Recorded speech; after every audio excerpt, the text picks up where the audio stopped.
क्यों नहीं, आप गुस्सा क्यों नहीं होते, आपको क्रोध क्यों नहीं आता? इसका मतलब ये नहीं क्रोध नहीं आता, क्रोध भी दो प्रकार का होता है, एक इंटरनल, एक बाहर वाला। कुछ लोगों का दिख जाता, कुछ लोगों का दिखता नहीं। लेकिन बहुत हद तक हमने प्रयत्न किया कि हमें अपनी मुस्कुराहट भागने नहीं देना। अब आप पूछोगे हाउ पॉसिबल, वो कैसे पॉसिबल हुआ? तो लोग हमसे पूछते हैं कि आप झंझलाते नहीं, आपके पास लोग इतना परेशान करने आते, आपको नहीं लगता मन ही मन कई बार आपको लगने लगता ये हमारे अधिकारी, हमारे बॉस हमारा हित नहीं चाहते, हमें छुट्टी नहीं दे रहे हैं, हमें ज़रूरत भी है? मन में कई बार ऐसा लगने लगता, कई बार विचार, फिर स्ट्रेस भी आता, फिर बहुत ज़्यादा एक आध कोई साथ में रहने वाला और शैतानी कर दे तो फिर और भड़बड़ा जाता शरीर। और कोई सच में अपने लिए हंस रहा हो दूर खड़ा, फिर यही लगता है ये हमारे ऊपर हंस रहा है। ये जो मन की गति है ये बड़ी खतरनाक है।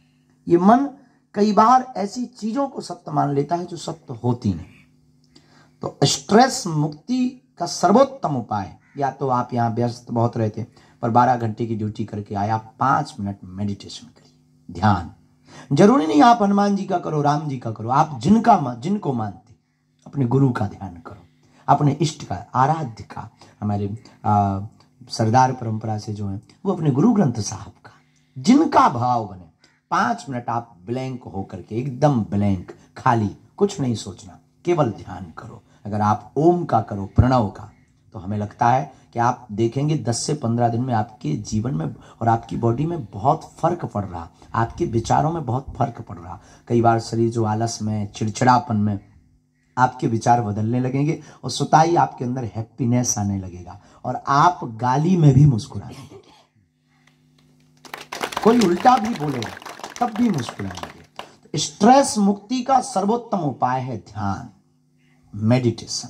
5 मिनट, बहुत 1 घंटा नहीं, 2 घंटा नहीं, 5 मिनट ध्यान। और ध्यान का मतलब आंख बंद करना नहीं। ध्यान का मतलब हमारी मति जो कहती आंख खुले में ध्यान हो, बेहतरीन ध्यान।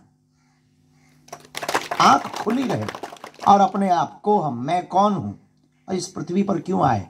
और आपका तो निर्णय फिक्स हो गया है कि आप इस पृथ्वी पर राष्ट्र हित के लिए आए और पूरे राष्ट्र की जिम्मेवारी आपके ऊपर है। और आप मुस्कुराएंगे, मेरे प्रियजनों, हमारे परिवार के सदस्यों, हमारा भारत मुस्कुराएगा। आप स्वस्थ रहेंगे, हमारा भारत स्वस्थ रहेगा। और आपका ब्रेन तेज चलेगा, हमारा भारत आने वाली हर बला से बच जाएगा। हमारे भारत में की जो सुरक्षा व्यवस्था आपके हाथ में, पूरा देश आपके कारण चैनी से सो रहा है। लेकिन आपका मुस्कुराते हुए रहना बहुत जरूरी। और हमने तो प्रण लिया है कि हम अभी आपको बता भी रहे थे, कैंप में जहाँ बैठे चाय पी रहे थे, हम प्रार्थना कर रहे थे कि एक बार हमारे साथ ऐसी घटना घटी तो हमारे जीवन में वो क्रांति हुई। हम अचानक से ट्रेन से जाना था, कहीं अचानक से जाना था, एक महात्मा का आदेश लगा कि आप आओ, ये अभी आओ।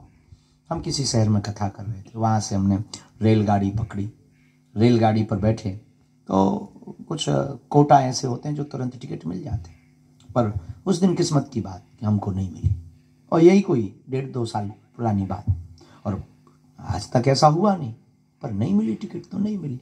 पर एक ट्रेन आ रही थी जो दिल्ली जा रही थी, हम बैठ गए।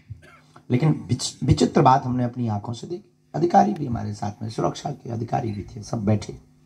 लेकिन जैसे ही डब्बा के लोगों को पता लगा कि बागेश्वर महाराज आए, आधा डब्बा खाली हो गया, सबने सीट दे दी।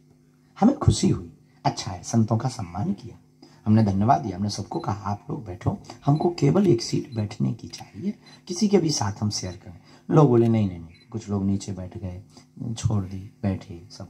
लेकिन तब तक हम जब बाथरूम तरफ गए तो जो हमारे भीतर क्रांति घटी, वहां पर 2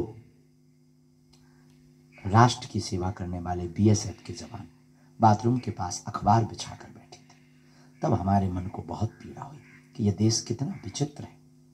एक कोई अभिनेता या कोई व्यक्ति उस बोगी में बैठ जाता है तो बोगी खाली हो जाती है, और सबसे बड़ा अभिनेता इस देश का हीरो कई महीनों बाद अपने घर पर परिवार से मिलने आता है, उसको एक सीट तक शेयर नहीं होती। उस दिन हमने प्रण लिया था कि अब जो भी होगा हमारे जीवन में, हम कुछ ना कुछ अपने शब्दों से भारत के लोगों को मोटिवेट करेंगे। और हम आपसे प्रार्थना करना चाहेंगे, आप सबसे, कि आप मुस्कुराओ, मुस्कुराना ही जीवन। भगवान, अच्छा आप पुराना जमाना आपको याद होगा, फोटो वाला कैमरा चलता था। अब आजकल तो सेल्फी चल गई, मुंह टेढ़ा करें जैसे लोकवा लग गया हो, फोटो खींच रही। पुराने ज़माने में कैमरा का ज़माना होता था, तो हमने कैमरे के ज़माने में एक अच्छी चीज़, बहुत ऑब्जर्व वाले आदमी हैं, हमने ऑब्जर्व किया, जब किसी की शादी होनी होती तो एक दिन पहले कैमरा वालों को बताना पड़ता था, देख भाई शादी के लिए लड़की वालों को फोटो भेजनी है, कल टाइम पे आ जाना।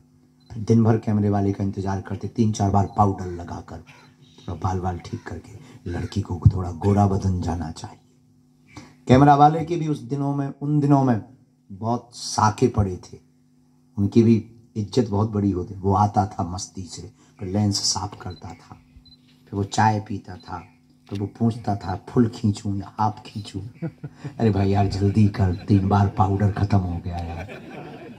तो उसके भी बहुत नखरे हुआ करते थे उस जमाने में कैमरा वाला, रील वाला कैमरा। फिर वो कहता था ठीक है खड़े हो जाइए, हम फिर तुरंत खड़े हो जाए। फिर वो कितना भी अनपढ़ गवार हो, वो अंग्रेजी का एक शब्द प्लीज स्माइल। अनपढ़ गवार, हमारे गांव का छन्नू लाल आदमी, नाम उसका छन्नू लाल, अनपढ़, कभी स्कूल का मुंह नहीं देखा, लेकिन उसने कैमरा क्या खरीदा, प्लीज स्माइल बोलता था। और कभी वो अपना नाम नहीं लिख पाया ठीक से, वो प्लीज स्माइल बोलता था। वो हम लोग तुरंत, जैसे कैमरा वाला प्लीज स्माइल, हम लोग तुरंत दांत निकाल, बत्ती से बाहर, हम मुस्कुरा देते थे। अब वो तुरंत फोटो खींच देता था। फिर 2-3 दिन इंतजार करते थे, क्योंकि वो धुल कर आती थी। जब 2-3 दिन बाद फोटो आती थी, अपनी फोटो देखकर हम लोग हंसते थे, हो तेरी क्या गजब फोटो आई। विचार करिए, 1 सेकंड मुस्कुराने से जब चित्र अच्छा आ सकता है, जीवन भर मुस्कुराते रहिए, पूरी जिंदगी